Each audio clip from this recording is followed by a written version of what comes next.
I guess y'all see what's going on, see and hear what's going on right about now. Gangster Chronicles, another episode.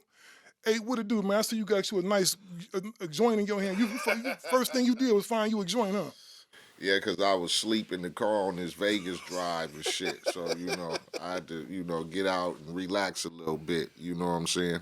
You got to go do your shit, man. Of course, I guess y'all know if y'all hear me talking about weed and all that other good shit, man, we kicking it with the homeboy Xzibit tonight, man. Yeah, man. X, what's happening, man? What's up, man? Thanks First for of all, having us, man. Thanks for allowing us to come in this beautiful spot. This is the spot right here, man. Yeah, hell yeah. I feel like I finally done fucking made it, man. Yeah. Fucking around up here with all these fancy people and shit. Over here, man, glasses, man. Tell him to stop already. Man, this is what I do. G already know I'm gonna show my ass everywhere I go. Yeah. Man, first I want to give you salute, man, on that album, man. The album dope as a motherfucker, Thank you, man. Appreciate it. Dope as a motherfucker, dog. Yeah. You just came out and just haymaker their ass real quick. I love when OGs come out and just, a few of them just, you know what I'm saying? Definitely haymaker, kingmaker. That's what it's called. So, if you ain't up on it, man, I don't know where you been for the last 30 days or wherever you been, but my man been moving, got some good work out there. It's hard to come by good work from us, legacy artists. Forefathers of this shit, Is that what they call them now? Legacy artists? I say legacy. Yeah, that's a good thing. That's a good name. Because ageism is real, and they try to put that only in hip hop. It don't exist in any other genre of music. But I don't believe that we need to be put in that box. I think legacy artists is fine. There's no new West Coast. It's only West Coast. You know what I'm saying? Let's get into why do you feel that us legacy artists are put into that age discrimination box? Because they trying to make it so that we think there's only 10 seats to success. They're trying to make it seem like it's limited spots, like there's only so many spots that could fill that space in hip hop. But I think the opposite. I think it's so many that hip hop has grown so much that it needs to be broken up now. Mm-hmm. Nas shouldn't be in the same box as Sexy Red or Machine Gun Kelly, or you know what I'm saying? Mm-hmm. We've had people come in, use hip hop, and then move on. Post Malone, you know for what I'm real, saying? Yep. So now it's become something that is bigger than where it started. So I think adult contemporary hip hop needs to exist. I think alternative hip hop needs to exist. I think pop, you know what I'm saying, R&B hip hop, like all of those things. We need categories and subdivisions, and that I think that is going to serve better than trying to age people out of hip hop. And I think, to answer your question, legacy artists are looking at the pace and the growth of this thing when we had only one or two things to get to the public, and we had gatekeepers and labels and shit we had to deal with, and people invested in our music. So that people invested in their music into a major label, that was to the masses. So now we got these people that are looking at going from physical copies, and now we got streaming, we got all these different things. It's weird. I don't want to do TikToks. It's niggas doing weird shit on there, and then niggas don't even rap, but then they sell rap records because they doing weird shit on TikTok. I'm not doing that shit. You know what I'm saying? Definitely. So what I have to do is kind of figure out where I fit in that, and I think that me putting out Kingmaker, it inspired a lot of people. It got a lot of people thinking like, oh, like, we can do it a certain way. It may, you know what I'm saying? And if we consistent and we don't have to chase the algorithm, we don't have to chase a sound. Mm-hmm. I think we just got to do what we do really well. Right. And when we elevate our sound and make sure that everything is flawless, then I think the public is going to gravitate to it, and I think that's what we did with Kingmaker. Well, you know what the illest thing I've heard? Now, I had to call 10 o'clock at night. I saw a dude online saying, why don't the old motherfuckers just get out the way and let us do our thing?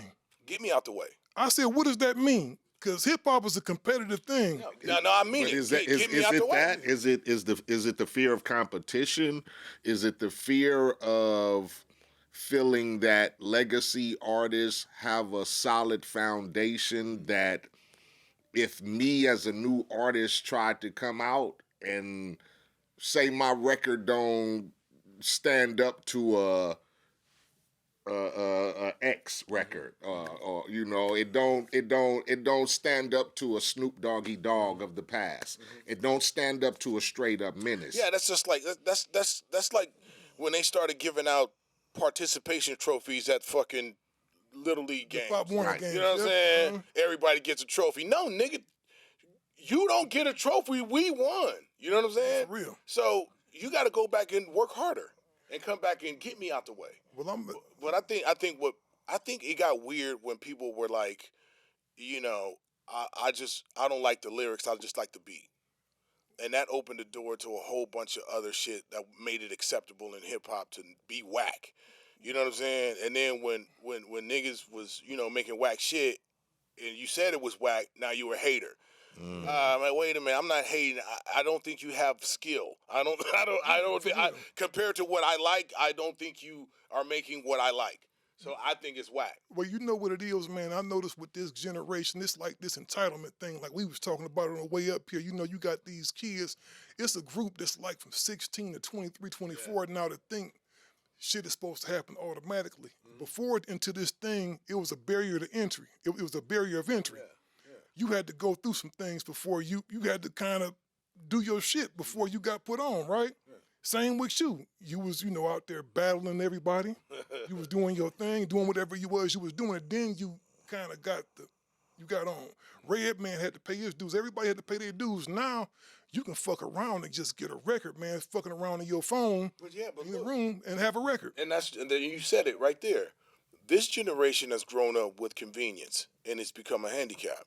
So you can order a bitch, a sandwich, a motherfucking some shit from Walmart, all within 15 minutes.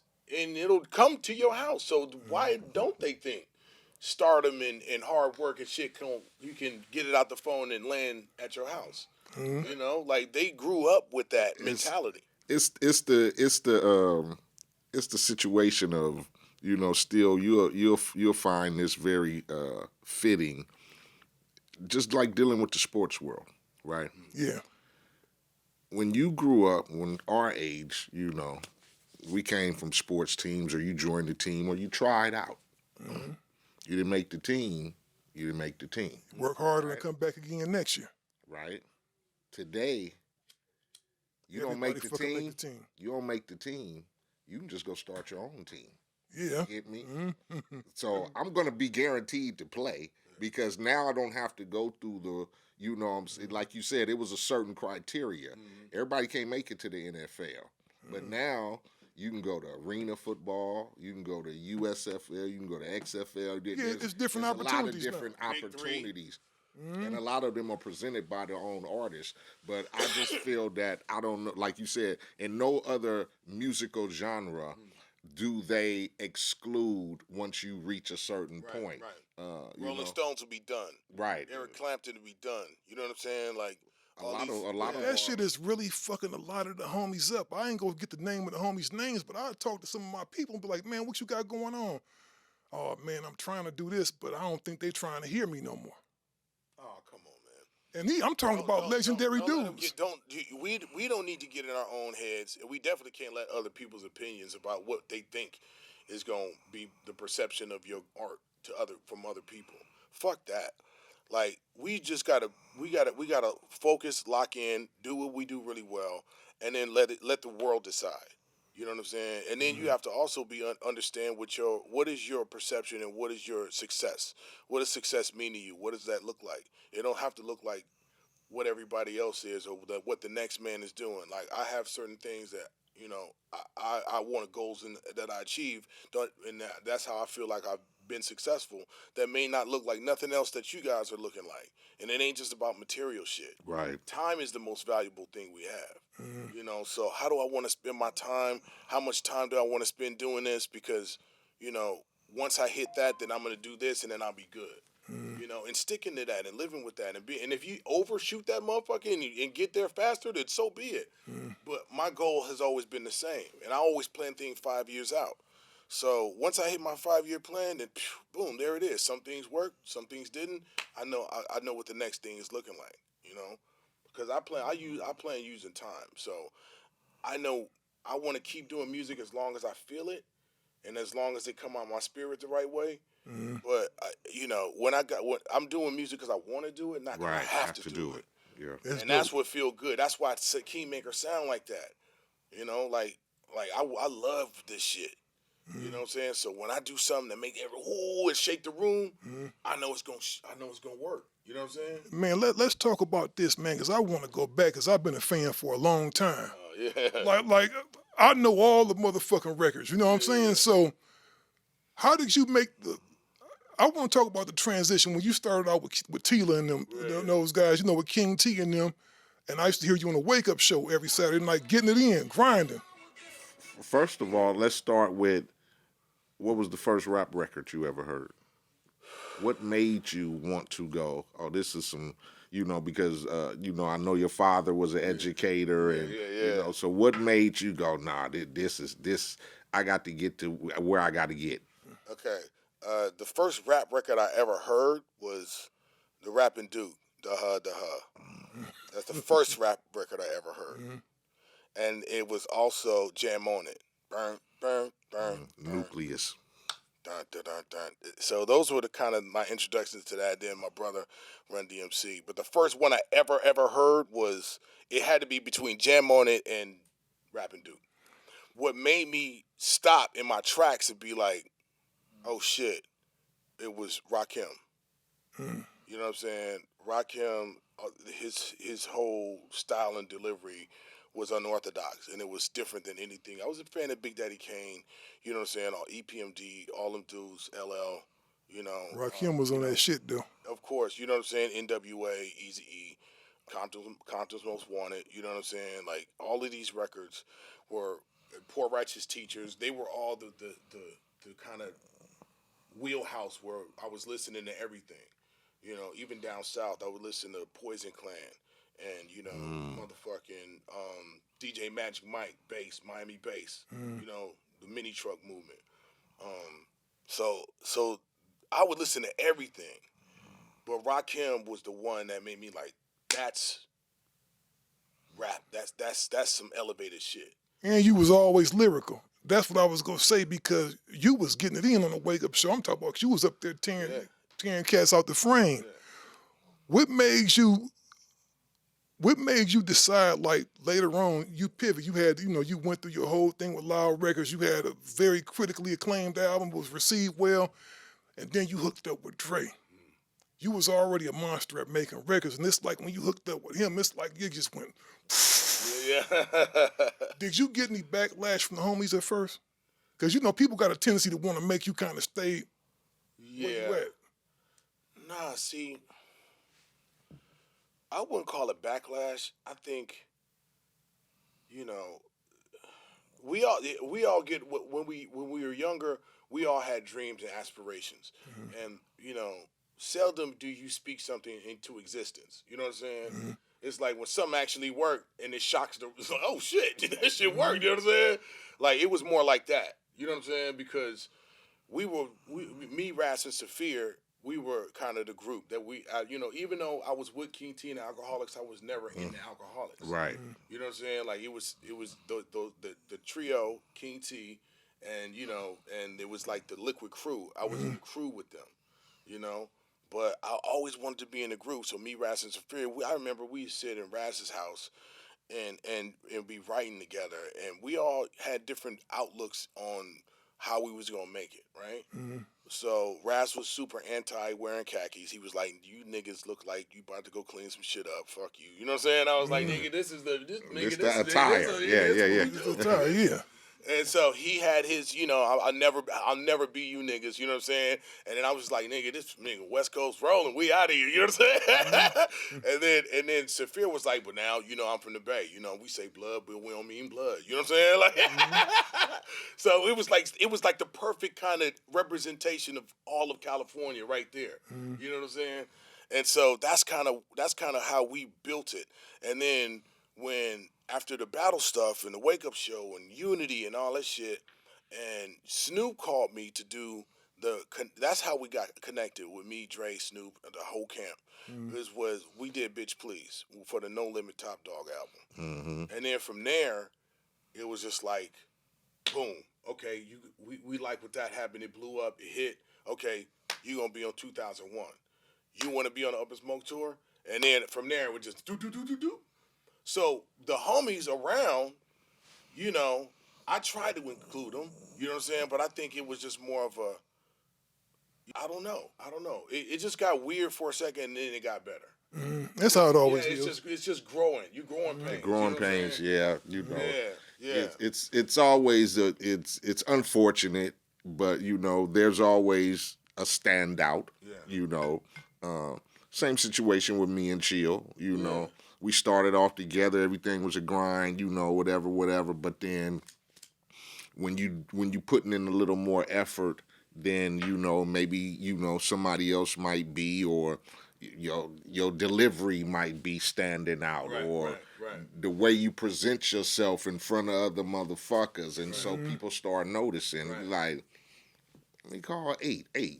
You want to get on something, or and it's not like Compton's Most Wanted. Do y'all want to come? It's Eiht. MC Eiht. It's Eiht. Well, and then the tension grows. You know who did a really good job of having a collective and then branching out, and all the members was Wu-Tang. Wu-Tang Clan did a tremendous job of having a collective and then being able to outsource the standouts. People knew Method Man from that one first song was going to be, he was going to have some shit. You know what I'm saying? ODB. I mean, all these people that came together, but they had some kind of working method that was able to branch out and do what they did. They did a good job, but you knew that Method Man unequivocally was gonna be the shit when he came out. Oh, yeah. You knew that ODB was so different and dynamic that he was gonna blow up. Right. You knew everybody else was dope. Everybody in the clan is dope. From Ghostface on down to Ray to Grizzly Jizz, all of them dudes is tight. But you knew that Method Man had star power. but even in their individual endeavors, they still represented Wu-Tang Clan. Oh yeah, for sure. You know what I'm saying? And so I'd like to see that out here too. You know what I'm saying? Like, but I mean, I know the game rules, and everybody feel like they want to be the CEO of every goddamn thing. You know what I'm saying? Yeah, for real. So yeah, a little more unity, a little more cooperation. Just because a nigga win don't mean you can't and that you're not. Do you think that today, man, because we missing some, like I always tell Glass as we be talking, and I say, bro, man, I feel sorry for you. I'm sad for you because you missed the whole experience. I remember, man, going to go to Tower Records, man, to wait for the Ghetto Boys album to come out. The one after Willie D came back, you remember Big Mike came in on the second one, The Deaf Do Us Apart. No, not The Deaf Do Us Apart. The first one when homeboy Big Mike came in, right? He took Will's place because Will left the group. Then when I saw the ad in the motherfucking Murder Dog or the Source magazine to where they was in the caskets, it was like, oh shit. And you just saw a date. I went up to Tower Records, man, and I stood outside with all the people, man, to go in there and get what I got. And I got the record, man. And I sat in the parking lot till like maybe 3 in the morning. Wow. Just listening to it and reading the liner notes and just, reading it. Doing in-stores, going to in-stores, seeing your favorite rapper. That's how I met Mr. Mix. I met Mr. Mix at the in-store, the homie from Two Live Crew, right? Yeah. And he wound up helping me out a lot. We, had a bond. It don't always start off like that, but it was just, And I think today they missing that, dog. It's not the same experience. It's not the same experience. Do you think, man, with the way streaming is and everything, it kind of diluted everything, man? Do you think it's still, it's not the same aura no more? Let them have it. We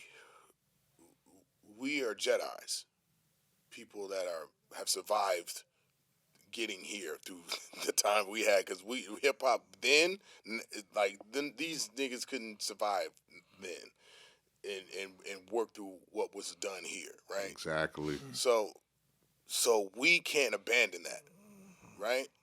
So yes, we have to agree with the algorithm. We have to participate because that is part of it. But we can't forget where our strengths are. We got people that went and bought our shit, just like you said, hard copies, read the notes. Those people are still there's millions and millions of people that bought into that, right? Around the world.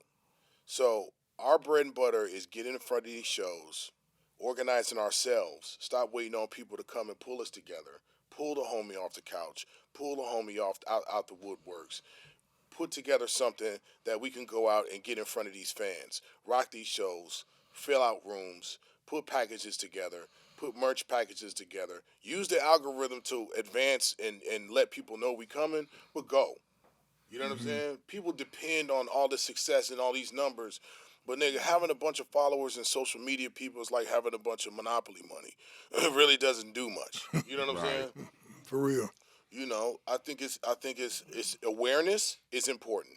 Popularity is important. But the 1%, the new payola is the playlist. The 1% is getting billions of streams. You know, we don't know who's buying that or who's doing that or that's real, whatever, but you know, the money the money that come in is gonna be the one. You know what I'm saying? I think people are depending now a lot on streaming. That's a whole new culture that is outside of the realm of what we do and create. But you know, I think that's what we can learn from that is not trying to copy them, but come do it on our terms. You know what I'm saying? I can't do something every day, but if we organize 12 of the homies that want to do that, then maybe that stream makes sense because it'd be me this day, Eiht the next day, Quick the next day, da da da da, and then that's you know what I'm saying. Like now we have to funnel, but the thing is that you know we have to work together. Like the legacy artists, we got to work together because combined audiences together, if we lock arms, then we go platinum every time. You know Oh yeah, for sure, 100%. but everybody want to be the leader. I don't want. Okay, niggas. Okay, you know what I'm saying? Like, fuck. Let's just organize. Nobody has to be the leader. You know what I'm saying? Let's just make some shit happen. People just got to have that You know what I'm title. saying? People just got to have that title. Yeah, fuck that, man. Like, I've become comfortable to where, nigga, where you want me to go, first or last? I don't give a fuck. Like, yeah, no, but am I getting paid tonight? Yeah. That's all that matters. So finding like-minded guys. That's how I work it. Yeah, Shit. it's finding like-minded guys with the same business acumen that you have is the key. And it starts with 2, 3, 4, 5, and then you'll find the right folks. And then when it start working, then you can decide and choose to expand or not. But that's what we need. You know what I'm saying? And the algorithm is part of that. But I think that we as legacy artists just got to fucking get out there in front of our people. You know what I'm saying? Like you said, though, X, it's about, man, really dropping the ego. Because one thing I will say, from the first time I met you to now, you've always been the same dude. Like always been just like. I've grown up a little bit. I've grown up. I've grown up a lot. You know what I'm saying? Like, you ain't never been Hollywood. Oh yeah, no. You ain't never been Hollywood. You was always like, hey, how you doing? You know what's happening. I think today, like you saying, man, I think it just got to start out with a few people. It don't necessarily have to be a whole bunch of people. Because I tell you, like, I talk to Too Short all the time, and Too Short is one of my favorite rappers. Probably because he just one of them real genuine cats. He's always the same. You feel what I'm saying? And I think people can feel that. And I think right now, everybody is kind of caught up in this thing to where they have to have an image, this character. Rap has always been professional wrestling to a certain extent. You know, you come up with these big dynamic characters. Like you got the Busta Rhymeses, you got the MC Eights, you got the Xzibits, you got the Glasses Malones. I think it's always been that way, man. But now it's all, the authenticity is no longer there. Where do you think that comes from? I agree with you. I think like the antics became bigger than the sound. And I don't know where the disconnect happened, but that became a selling point. And, you know, somewhere along the lines, I'm not trying to be funny or nothing, but niggas stopped reading books. Comprehension levels, you know what I'm saying? Like, niggas making records with 6 words and shit. You know what I'm saying? Real talk. Like, that became the norm and the standard. And, you know, if I walked in this room and started speaking Swahili and none of you niggas is Swahili, you'd be like, what the fuck did he just say? That's what, when you try to use metaphors, punchlines, da-da-da-da-da, these niggas they don't get that shit. You know what I'm saying? Yeah, they don't want to hear that because they make them think. And that's why I said we don't do the same drugs either. You know? Like, I couldn't imagine a cocktail of lean and pills and ups, downs, all these other things. You know, we did 40s and weed. Yeah, nigga, well, you know what being I'm a saying? fiend. Like, and we had some money, we had some Hennessy. You know what I'm saying? Yeah. Like, but 40s was good, nigga. Like, that was the shit. Well, during Seagram that, 7 nigga, or some bumpy face, nigga. Seagram's gin or well, some you shit. have to think about Hennessy, it. nigga, you would be rich as a motherfucker. Nigga, all this nigga got paid. For sure. This nigga selling dope. We get 2/5 of Christian Brothers from Save Odds or some shit, nigga. And That's during our what time period, it was an embarrassment to be a fiend. You didn't want to be a dope fiend. Yeah, you was a cluck. You didn't want to. You didn't want to be a smoker. That was no. You don't want to be that. Now And we live differently, man. I said it the other day. The story of my life is I just grew up different than what you see today. A lot of things we frowned upon as young men growing up in the hood. It was detrimental to our character of trying to be that nigga from the neighborhood. Like, smoking dope. Nigga, are you fucking crazy? You niggas pop. What kind of pills you pop? Nigga, other than some motherfucking aspirin my mom gave me for a headache. Like pills and you niggas is drinking. Nigga, I hated cough syrup as a kid. You feel I me? tripped off of smoking weed for the longest. Yeah, man. Because I was always worried about somebody putting some shit in it. I think our like you said, our character and not to say that everyone is like that today, because there's a lot of young men who grew up on that role model character of frowning upon, but our generation frowned upon, drugs and shit like that. Like you said, nigga, you be called a cluckhead in a minute or some shit absolutely. like that. And you got frowned upon not being who the fuck you said you was. I came out to California in 1988, man, from Cleveland, Ohio. And that's when gangbanging was at its full peak. And half the niggas on the football team, I'm out here to play football, but I'm running with insanes and 20s. I don't have no money, so the homie, shout out to the homie Fonby, he says, hey man, Ohio. That was my name for the longest. Ohio. Cuz I'm gonna take you go see the homie today. We gonna get you some bread. And them niggas hand me a motherfucking napkin with a thing, and I'm like, what the fuck is this? He said, I got you, let's go. We bouncing. We go back to the crib, he chopped that shit up. I come, next thing you know, I'm coming home. I got $100, right? And so I'm in the game right now. And I'm out here to play football, dog, but these are the people I'm surrounded with. I saw how easy it was to actually get caught up in being from a gang because them is homies, right? They're your friends, right?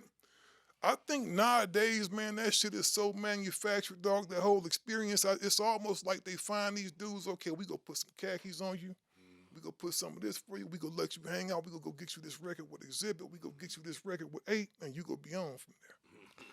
I think a lot of that shit though is mixed with what the realization of social media has really upped the ante on. Like my nigga Glass to say, social currency. And it's content, I think, for half the dudes who do it. Because if I can be loud and boisterous and gang affiliated, it only helps my content when I'm turning on these cameras, because that's what I'm trying to, the bottom line is I'm trying to sell something right here, right? I'm trying to sell this image of being this hard gangster nigga, and I'm from here and I'm from there, and now I want to introduce you to my world of rap, because that's the bottom line. At the end of the day, I'm trying to put out a record, right? You know what I'm saying? So I think it uplifts their social content to the fact that that's what niggas aim for today. Everything is turn the camera on and let's get some content. You get But at me? what expense? To their expense, but you see their expense because right, a lot of them will be returning back to jail. A lot of them still don't significantly put out any music worth even fucking with. You get me? And so I say it's a lot of content because a motherfucker just, what I tell you, nobody wants to be normal today. Yeah. Everybody has to be famous today. Man. Like, when I came up, I didn't think I was going to be a, quote, famous rapper. My goal was, nigga, my father working at General Motors. Maybe I can get in, nigga, whoop-de-whoop, or that was something. There's nothing wrong with that. You get me? Yeah. I had no problem nothing wrong with that. it. If I didn't feel like, no, I'm finna be the next NFL star, because, you know, that's the route we take. You either gonna do music or play sports. Nigga, I was like, nigga, I'm okay in sports, and I can't play a fucking instrument, so I'm finna be a normal nigga around this. It was fine with me, shit. It was fucking fine. Nigga, I wasn't like, God damn, I need to go out here and start running circles butt-ass naked just so people can find me and be famous and shit. I wanted to be an architect. That's what I wanted. I wanted to go to school for architecture. That's what I was doing. And ain't nothing wrong with that. No. You know, me and him talked about that one day. Every new rapper you see, you ask them what they was doing before. Oh, you know, I was out in the streets. I said, what streets? I said, I don't think they sell crack no more. I ain't seen the crack yet. What was you doing? Nigga, just come and say you had a job somewhere. Ain't nothing wrong with that. There goes that nigga. Ain't nothing wrong with that. Hate being normal. That's why I really fuck with you, because I think I was reading some shit. You was telling a nigga I worked at the car wash. Man, what? I had regular jobs. I had regular jobs. Nigga, shit. What the fuck? I was a horrible drug dealer. Horrible. Drug dealer. I told nigga that my same shit, nigga. I would buy dumb shit. You know what I'm saying? Like, we bought a gold BMW and some gold Daytons in a little ass town. Like, we were very obvious. You know what I'm saying? It was like, and it was. I don't even think I bought a car for my dope dealing. I was just renting cluck cars and able to go to the Vermont Drive-In and buy some khakis from the swap meet. We was going to get cross-color clothes. Them big ass green pants. It was a horrible drug dealer. Horrible. Exactly. Nigga, I had a room with a whole bunch of stereo equipment in it, trading for rocks and shit. It was horrible. Man, I had no. I just wish. Like that didn't work. Like, wait a minute, I spent this. I'm supposed to make back this, but goddamn, I only got this. I fucked up my re-up or something. Like, you know what I wish though, man? But these shoes look good as a motherfucker I got on right now. You know what I wish though? We in a real EO time right now, man, because I think about the last 10, 15 years of my life. You know, we've seen our black president come in. We've seen all these, you know, different things just happen. And it's like, man, when you sit back and think about it, you like, damn, man, we done saw COVID. I never saw no shit like that. And I'm always a dude, I love the dystopian movies. The shit. And I'm thinking, it's about the time now. It's about to happen now. The world about to end. I'm glad I got all my guns and shit, right? To the point, I'm moving down to Texas. I keep telling them. I'm going down there, bro, just to build me a bunker. Seriously, I'm going to build me a bunker because I think we on the precipice, man, of some ill shit happening. Like, I see all the stuff that's happening. Like, it just started with the COVID stuff, and then I see the stuff that's happening with them trying to, you know, get all the Latinos out with no due process. And now, don't get me wrong, I do think if you in this country and you whacking motherfuckers and running back across the border, get rid of his ass. But the dude that has his green card here and been working here for 20 years, and, you know, like, I like the dudes that cut my grass, man. I don't know them cats. I don't know why them, man, for the last 20 years. They come over, man. I give them water and shit. We'll sit out there and talk. They don't see my sons. Like, my son played professional football. He's just at home. Want something, hey, I'm very proud of you. It's almost like he want to take pictures, you know, with my son and shit. And I think that's dope, right? I'm just mad at the fact we don't have no thinkers out here now documenting all this shit. And if you do have the thinkers out here, they not getting no attention because that's boring. Like, I'm going to tell you, like, even with this podcast shit, me and him always have conversations because I see dudes, man, that just kind of just come up, right? Because they stay on the bullshit all the time. They, you know, trying to embarrass motherfuckers, trying to come in and ask you fucked up questions to get you, in, you know, into some shit, man. I think right now, man, everybody is kind of doing whatever it is they have to do. I think if a motherfucker tell a nigga, hey, suck your mama's titty and you go be famous, they gonna be trying to suck their mama's titty, dog. I think we're in some fucked up times. I think just to talk about what you was saying about going to Texas and building a bunker, I think we are witnessing a lot of distractive things from the root of really what's trying to happen, the power struggle behind scenes. And it's way bigger than religion and politics. You know, there's a shift that's happening. And, you know, I'm not a religious person. I'm not a political person. But I do notice that things are being fed to people that are willing to take it. So, you know, when they programmed 80% of the earth to look down at these phones and not even pay attention to their surroundings, that's a big thing. And then when COVID happened, you know, and they actually got everybody in the world to go home. And economy boomed in different ways and all that other things. This is an experiment. And then the way that people have been positioned here in the United States, everybody got guns, everybody watching the fucking Walking Dead and motherfucking The Last of Us, and you know what I'm saying, and all these survival thoughts that are happening, and then they flip a switch, and then a nigga go, and all the toilet paper, niggas fist fighting in fucking stores for toilet paper. And I'm looking at all this shit, and people are actually scared to death, and they're raising the temperature. Something's gonna pop, right? You're absolutely correct. Something is going to happen. But what I think what's dangerous about it is that we haven't started the discussion, especially through hip hop. People want to be so popular, but hip hop used to be the voice of rebellion. Yeah, exactly. It used to be where you could send things and say things in hip hop that you couldn't hear anywhere else. Not just about pussy holes and butt popping and fucking money and shooting niggas, right? That was part of it too, but there was other things that we kind of, if we needed to hit the message was sent. You know what I'm saying? Like, no matter if you was gangbanger or a motherfucking grassroots, roots chewer, you was listening to Fight the Power. You know what I'm saying? Yeah, definitely. You was listening to PE. So I think that people are scared to speak about what's happening because they don't want to fuck up their algorithm. People have been punked into like not saying what they feel and believe, and group thinking, and finding their way through group thinking. But that's a dangerous place to be, man. Like, so yeah, man. Is it fucked up? People are being pressed against each other and divided and singled out. Yeah, you know what I'm saying? It's crazy. But don't get distracted by that. You know what I'm saying? Like, there's something happening that's going. It ain't just happening to the Latino and Hispanic community. Oh, no. You know what I'm saying? It's happening to all of us, but there's something bigger coming. And they doing all this shit because that whammy is coming. So I would rather look for the big whammy. I'm gonna tell you something, and you probably you a student enough that you probably noticed this. Did you notice maybe about a year ago they say it's something about life in outer space? Like, pretty much all but confirmed it. And it was so ill the way they did it. Yeah. I had to rewind that shit. And I said, nobody gave a fuck. And nobody gave a fuck. But then when they say it's something about, because I noticed my kids, they didn't say nothing about that. But when some other dumb shit came up, oh, did you hear about this? It was almost like they was programmed just to look past that.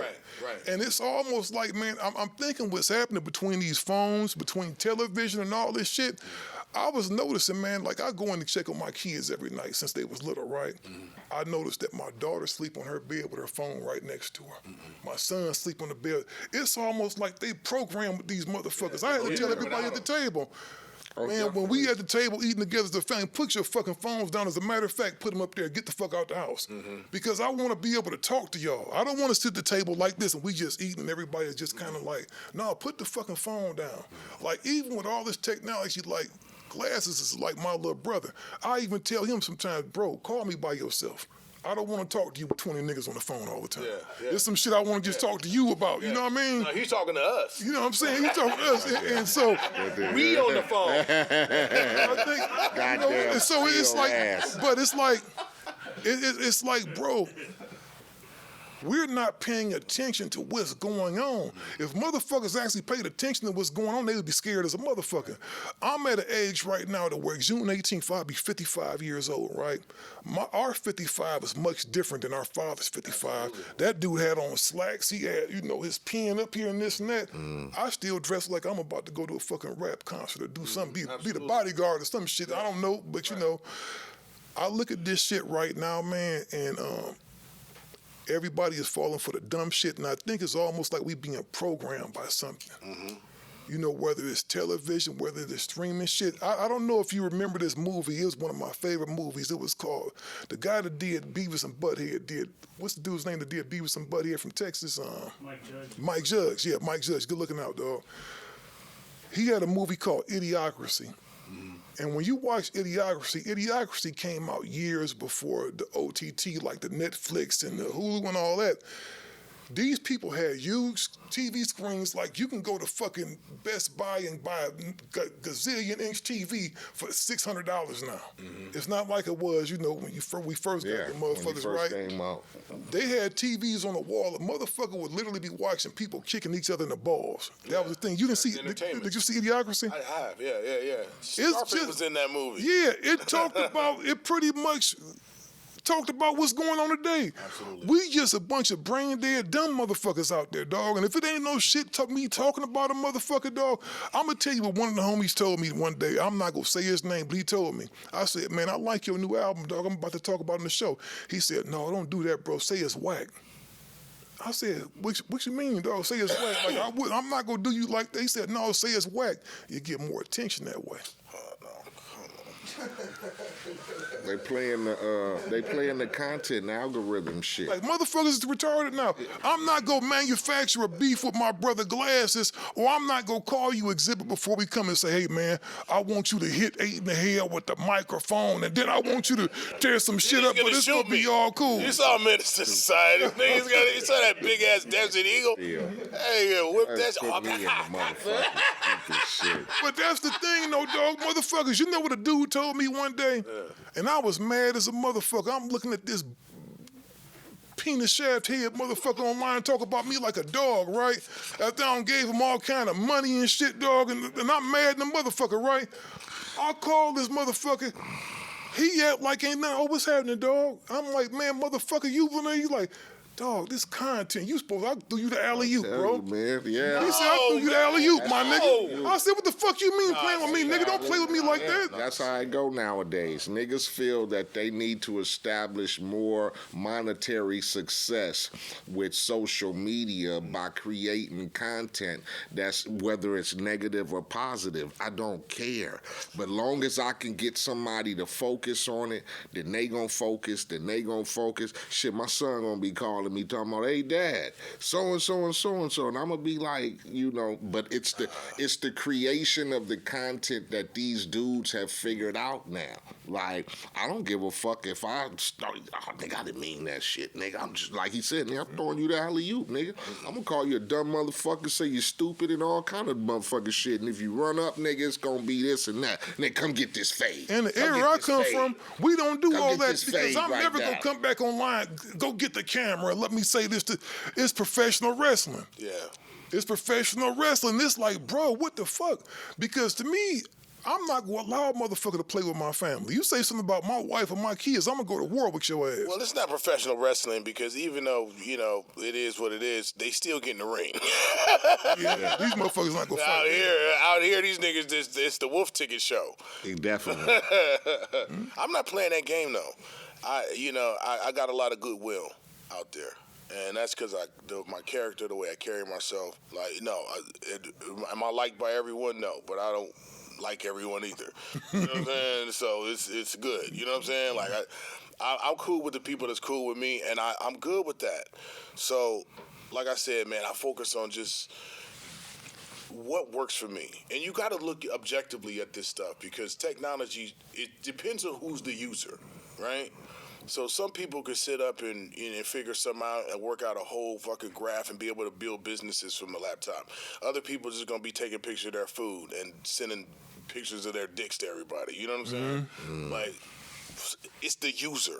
So you got to look at your brand, your equity, your assets, figure out exactly what works and who you're trying to target. If you want to target everybody, you're going to be swimming in the sea. You know what I'm saying? But if you could target where you want to contact your people, the most effective use of your time, then that shit, there's tools that you can use to get there. You know what I'm saying? But you got to focus and target your audience. And I think that's the overwhelming part, because we all need people. Like, I don't want to produce. I don't want to do this. I want to do that. I just want to rap.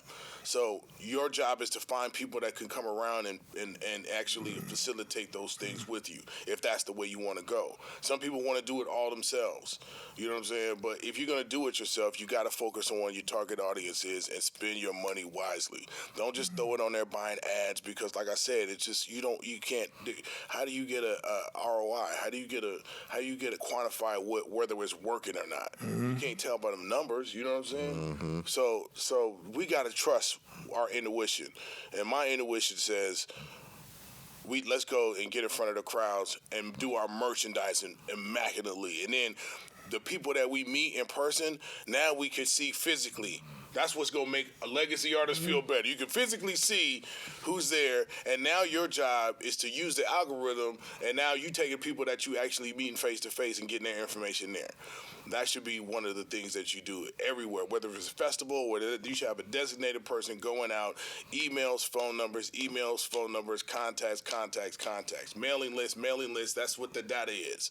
We collect enough of those, man, and then you'll be able to send. Now you can use the algorithm the way you want. You can send that motherfucker out to the people you've contacted over the last however months you've been doing it. Thousands of people that you already hit, and now you can hit them directly. You can sell directly to them, which is better than streaming. You can make them exclusive drops. You can do, you know what I'm saying? Like, that's using the technology in a way that's comfortable for us. Well, you know, the one thing I've been on with the homies too, like I always tell my guys, man, let's own our own shit. Let's stop trying to look to take shit to Tubi, to Hulu or whatever else like this. We got all these fucking cameras. I got all kind of drones and cameras at the house. Let's go shoot our own fucking movie. You know, let's go shoot our own shit and start doing our own things. The next thing I'm on is like starting to really, I'm gonna tell you what really fucked me up back in the day. You remember that MySpace shit? I remember the publishing company I was working for, man, they went and spent all this money on my MySpace page. I had the coldest MySpace page ever. I had 100,000 motherfuckers on there. I remember Joey and Deuce, homies from the Giants, used to send me shit on there, trying to get me to listen to their songs and shit, right? And them motherfuckers cold as a motherfucker now, go figure, right? I remember we spent all this money on there, bro, and I looked up one day and my shit was back the same as it was. And then the next day it was gone. And we just spent $10,000 on that motherfucker, dog. I said from that point on, right there, I would never build my business on somebody else's platform. Don't get me wrong, I say we need to utilize the YouTubes and the Instagrams and all that, but they have so many fucking packages that you can get. Now, you can make your own fucking Instagram. You can make your own YouTube. I think we need to have things like you said. Information is key, right? Information. Knowledge is power. They always say that, right? If you can get motherfuckers data, if you can get their phone number to send them SMS messages, if you can get their email to send them emails, when you got that new shirt that's coming out, if you can fucking text 15, 20,000 people, hey, I got a shirt out, and if you can convert 5%, 10% of those people, you winning. And it's not always about selling them shit. Right. When you having that kind of connection with the fans, it's your obligation to give them an experience. Exactly. Right? And so what I plan to do is, not only reach out and bring this, use the new data that's coming in from Kingmaker and the people that are coming in and now going out to the shows, building that kind of database that I'm going to be able to say, okay, cool. If I'm sending you this, you've won this experience, this address, this time. What? You know what I'm saying? That's dope. Be there, come there, it'd be like some food shit, some fucking dope ass concert, you know what I'm saying? Like in their town, you know what I'm saying? Like you got to create the experience. And then, I've seen a lot of people do a lot of cool shit with merch. Sending motherfuckers a free shirt when they didn't order it. That's that kind of shit, and you that kind of fan, motherfuckers gonna be like, oh, I'm fucking with this. Man, that goes a long way. That reciprocation is like, we got backstock of all kinds of shit. If we could just if you get an address, we send you shit. You know what I'm saying? You don't got to be mandatory, but if they do it, and then you do send them something, nigga, that shit's gonna then you know what I'm saying? Like it's just you just got to be consistent with it, you know. And you know I don't know how if you guys tour or that, but if you a legacy artist and you still going out there trying to go to after parties and fucking drinking and fucking around with bitches and all that shit, then you playing Russian roulette with everything. Yeah, you know for what real. I'm saying? Business. You know, I'm pretty sure everybody got their, you know, their shit together at this point that want to go forward to be professional. But that's what we got to be on. We're the first of our kind. You know, we've transitioned from physical copies into streaming into now, you know, we are legacy artists. You know what I'm saying? We've seen transitions, and now I don't know who's been in front of us that had careers like us. You know, so we gotta set the standard. We gotta set the bar, and that don't mean sitting down. You know what I'm saying? Some people want to expand. Some people want to still do music, but you can't. Music is the catalyst of what makes all this work well. Music is the commercial for everything else that we create, right? But you got to choose what you create. You can't just like create what everybody else does. What do you do really well that you can bring to the table and be the Avenger that you're supposed to be on the Avengers? You know what I'm saying? You know, and I think that's what you know I did. It took me a long time to figure out that. Just that simple shit right there. You know what I'm saying? And make some decisions, change my circle, focus on things, you know, let some things go, take some chances, take some risk, you know, go without for a while. You know what I'm saying? Now, if you could tell, you just said something that's real key, man, about changing your circle. I always tell my children, man, and just like the little homies, whoever the addicts you are, who you hang around, if you hanging around motherfuckers that's telling you all day what you can't do, instead of somebody saying, hey, man, let's figure out a way to do that, right? You need to let them motherfuckers go, dog. Because they're going to keep, like, I don't think people believe this, man, but the tongue does speak life and death. If you got somebody who's constantly telling you what you can't do or how it's not going to work, how it's not going to that, I'm going to tell you, man, I don't say Glass's name 2 or 3 times. You know why me and him fuck with each other? It ain't no... we go figure out a way how to do it. Fuck, we not gonna do it. Let's figure out a way to do it. To do it, get it done. Yeah, exactly. Yo, I think. Well, I didn't have to let people go. They let themselves go. Yeah, you'd be amazed at what happens when niggas think it's over. You know what I'm saying? You'd be amazed. That's the realest shit. You'd be amazed how much space you get. You know what I'm saying? Yeah, you only got, come on. It's gonna have to end at some time. Shit. Like, what were you thinking? It's gonna have to end. You'd be sometime. surprised how much space you get when niggas think it's over. And so I learned a lot about myself, the people that, you know, I had around, the people that are still around from then. I think I said it on Kingmaker, I think there's royalty and loyalty, you know. For sure. I think there's something about, you know, having a disagreement and then figuring out. If you want to figure out a solution, you can. If you love the person, if you really see that person as somebody of value, not to use them, but you value who they are. Yeah, 100%. You know what I'm saying? Not everybody move like that. You know what I'm saying? And so I'm pretty sure if I was a vicious motherfucker, I could have really fucked some shit up, and I'd be a lot further than I am. But I'm happy where I'm at, and I still got my soul intact. And I can still look people in the eye when I talk to them. And I'm not worried about keeping up with the lie that I told the other nigga to not do the other nigga to outfuck it. That's too much. My bandwidth is not that tight. You know what I'm saying? I mean, I got a bunch of raps and shit up here, and I don't fucking want to remember that shit. Like, who? What? Nigga, I forgot. Who?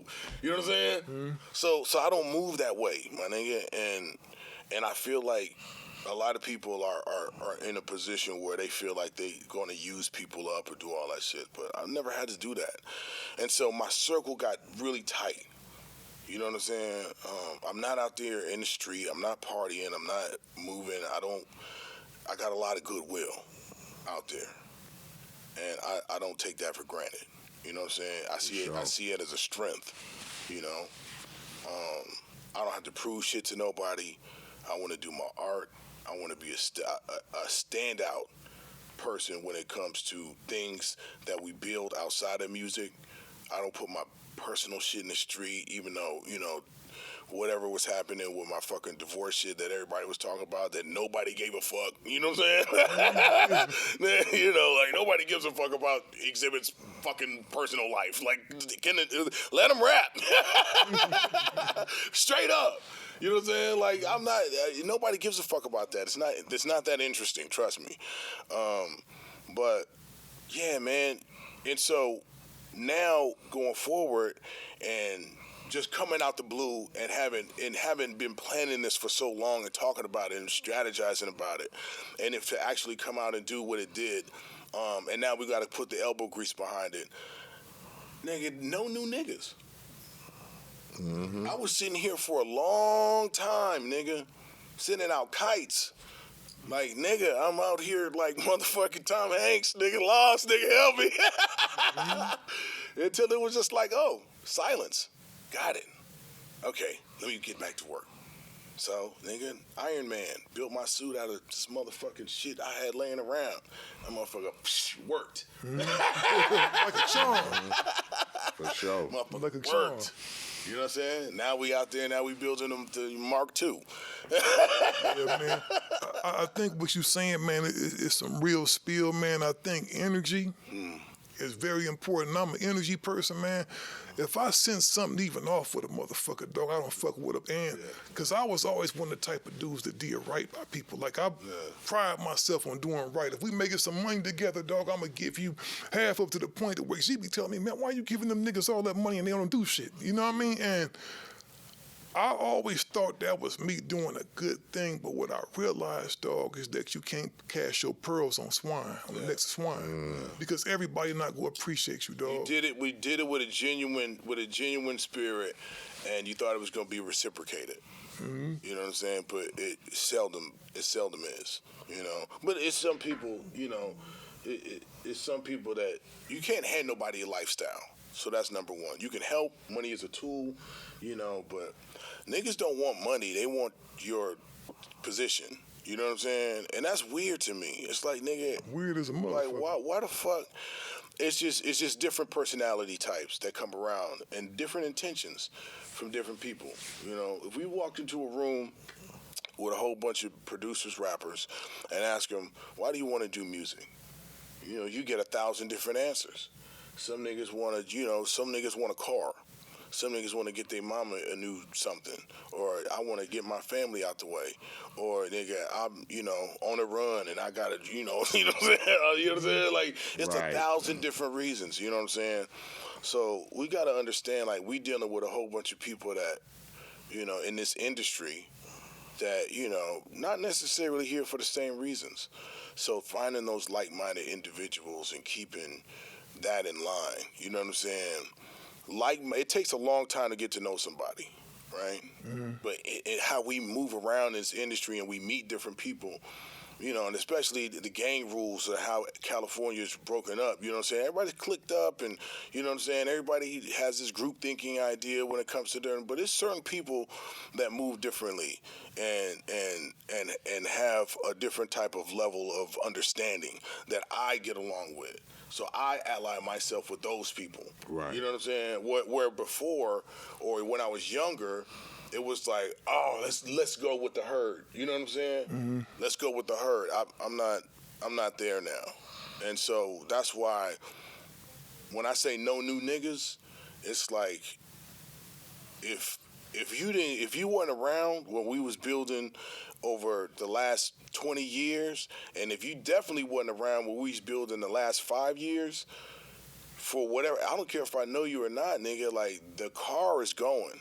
The train left the station, and I know who's on it. Now, you know what I'm saying? Like, can we build and expand? But it's going to come from the like-minded individuals in the nucleus of what we have going now. There's a lot of good shit happening right here, and the creative shit is really dope. I'm protecting that, like, with everything I got, Because that's what's making everything feel so good. You know what I'm saying? Right. That's what's valuable. Yeah, the way the music is coming out, the way the motherfucking spirit is, the way this motherfucking, the public is receiving it, it feel right. You know what I'm saying? I feel strong. And the people around me are here for a reason and a purpose, and they qualify to do the things that are being done. You know what I'm saying? We don't have a homeboy hookup. Right. You know what I'm saying? Nigga, I love you, man, but nigga, you can't be a manager, nigga. You can't do it. Unless you can bring something to the fucking table. Nigga, you can't do it, nigga. You can't be a merch person. You're not even a people person. You know what I'm saying? Like, you gonna punch niggas in the face. You know what I'm saying? For saying this nigga can't hear you. You know what I'm saying? He not gangbanging. He's deaf, nigga. You hit him in the face. For what, nigga? I'm not taking no liabilities on the road. These niggas, you gonna come to the album release party? You know what I'm saying? You gonna come to the motherfucking last show, and then I'm gonna come back and we gonna hang out. You know what I'm saying? Yeah, and that's it. That's it. Something I want to ask you, man. Something I really applaud of you. Every rapper, it seemed like this out here. I'm talking about like from the Dirty Birdies, man, to the Giants, to all these other rappers. It seemed like you always put your hands, like you reach out and touch them kind of and fuck with them a little bit. What made you decide, man, I'm a mentor, motherfuckers? That's where I come from.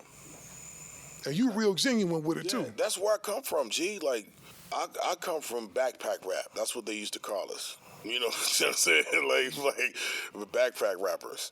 Because we was lyrical or whatever.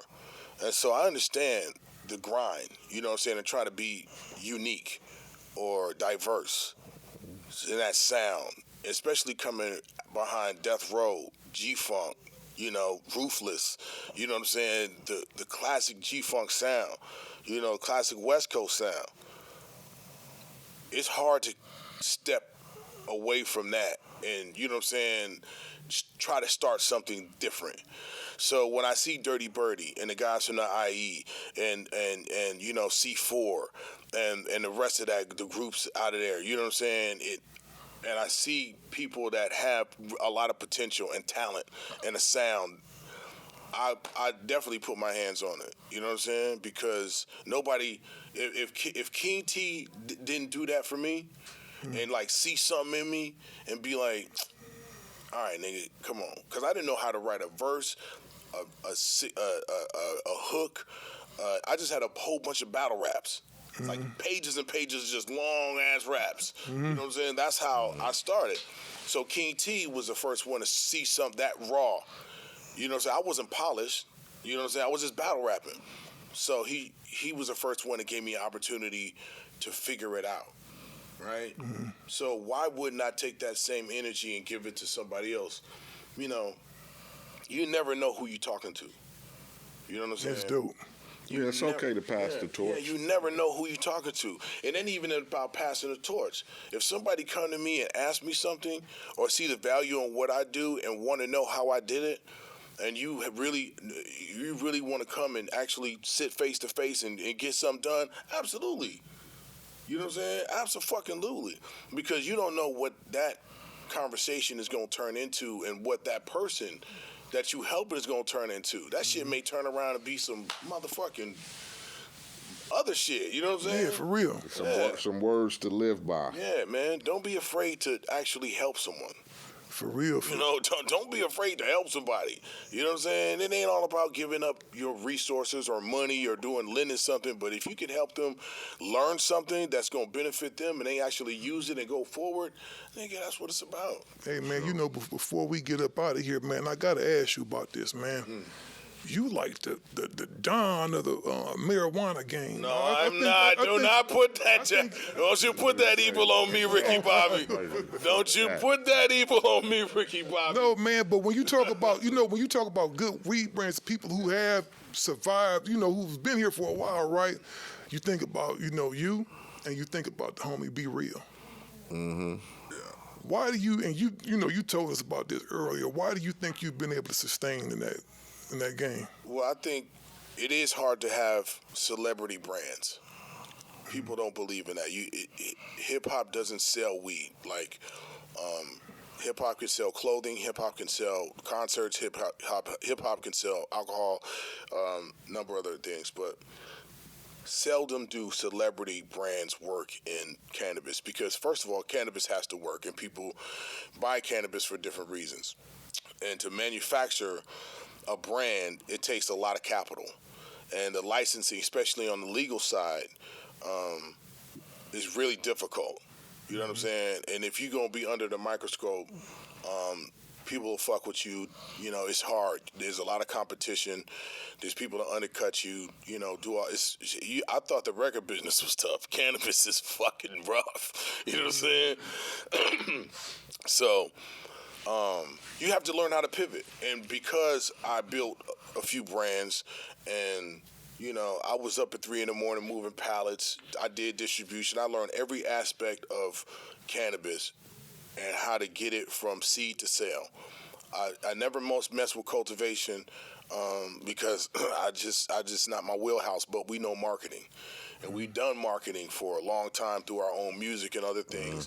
And those ideas still work in cannabis. You know what I'm saying? Targeting your audience, knowing how to speak to them, speaking their language. When they hear their song or they hear their words, and they hear in this built into the marketing, that's that's my P. Oh, they saying this great shit over here. I'm going over here. We going over there. Oh shit, this is great. It's built, you know. But I said I'm gonna stop competing in this market with one brand, and I'm gonna go to the retail side. Because why sell one brand when I could sell everybody's shit? And that was the pivot for me. It's really difficult to start a brand in California. It's easier to start in other places because the laws and the tax structure is different, you know, and you have to think globally now because now cannabis is not just legal in the U.S., it's legal in Spain, is legal in, you know what I'm saying, Taiwan, you know. You can go over to Taiwan and get blowed now? Yeah, absolutely. You know what I'm saying? A lot of the laws are changing towards cannabis. It is becoming a billion-dollar industry. And, you know, just like when alcohol became out of prohibition, there was brands that was on the black market that exist today. You know what I'm saying? Like Jim Beam. Oh, yeah, for sure. Motherfucking Seagrams. You know what I'm saying? Like, all these brands were 150-year-old brands. As well as distributors. Right, correct. So they was already bootlegging and everything, and then they just maintained great marketing. Yeah, they probably was getting beat. Seagrams and all them was probably getting beat by niggas who had the brown paper bag with the XXX on it. You know what I'm saying? Selling motherfuckers like water. You know what I'm saying? But they didn't have a brand, and that shit died out. And eventually had to soak into something that did have branding. So you have to look at cannabis the same way. You know what I'm saying? And like I said, it goes back to the people that, you know, always want to do stuff themselves. You know what I'm saying? I think that there's only a few black owners and real owners in cannabis. You know what I'm saying? Al Harrington. You know, there's a couple other guys that are moving around really well. But really, it's the network. They want our culture. So people that get behind, like even Snoop stores, you know, it's the Smoke Weed Everyday store. Like, it's important to support these brands because it's too easy for somebody to come and try to wipe it out, and then, you know, we have no representation. And now here we are, you know, creating another billion-dollar industry that we have no position in. You know what I'm saying? We gave away our spots. And then we hated the rest of the niggas out the way. You know what I'm saying? Gave away for cheap, too. Man. Like, you know what I'm saying? There's no reason why these stores, you know, as we get back into these corners, you know, and then people are selling weed out the back door, you know what I'm saying, by the thousands and thousands of pounds on the black market, and then the state does nothing to shut down the black markets, and even if they do get shut down, they open up the next day across the street, and there's no taxes being paid. You know what I'm saying? So it's a really tough place to be competitive. You know what I'm saying? So all that being said, man, it's like, I think cannabis is a great place, but if you want to really get into the game, I think organizing behind people who already have the licensing, already have the stores, already have the brands, is where the next step for us to actually do something is going. Because we're competing against people that don't have to pay the same bills that we have to pay. You know what I'm saying? But if we can drive our community to support these brands, support these stores, and we get 200, 300 people through the store a day, and then now we become like the first ones that get bought out when the people come through. You know what I'm saying? Like, that's the play. You know what I'm saying? A lot of people want to say, I'm starting a brand. Nigga, it's 1,050 brands already out in the stores, distributed. Not to discourage you, but what are you going to sell in cannabis that's not already on the market? What, some good weed? Niggas have got good weed. That's what I'm saying. Niggas got their own. Niggas got little closet grows. They grow good weed. You know what I'm saying? For sure. It's widgets. We all selling the same widgets. But how cool can you make your widget commercial? And how cool can you make your widget experience? That's what cannabis is. Everybody got good weed. But how can you bring in your people? And I think that's the play. That's what I'm trying to organize and make people feel retail. inclusive. Yeah, for retail. You know?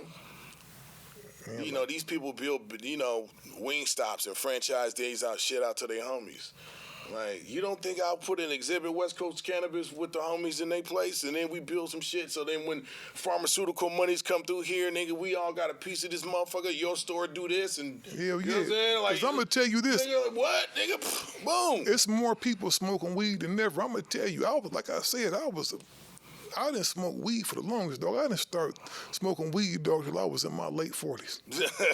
Seriously, when you start getting them little pains in your body and shit like that, lower back be hurting. you know, Like, what the shit, the homie let me hit the joint one day. I thought it was the most amazing shit ever. I said, man. And on that note, we gonna end this because we gonna start talking about this old niggas when he started smoking weed at fucking 50 years old. Next episode, Aches and Pains. Gangster Chronicles. X, man, I appreciate you, man, down, man. Man, y'all, man, can't say it. Man. Maker. Make sure y'all that motherfucker. And we about to announce tour date. You know, we gonna stay out, for the rest of the year. And really, man, just work, brother. I can't wait to see people out and live, and I can't wait to y'all to experience this record the way we love making it. So thank you for having Yes, me, man. indeed. Appreciate y'all. It's all day. You already know. And on that note, we gone. Yeah.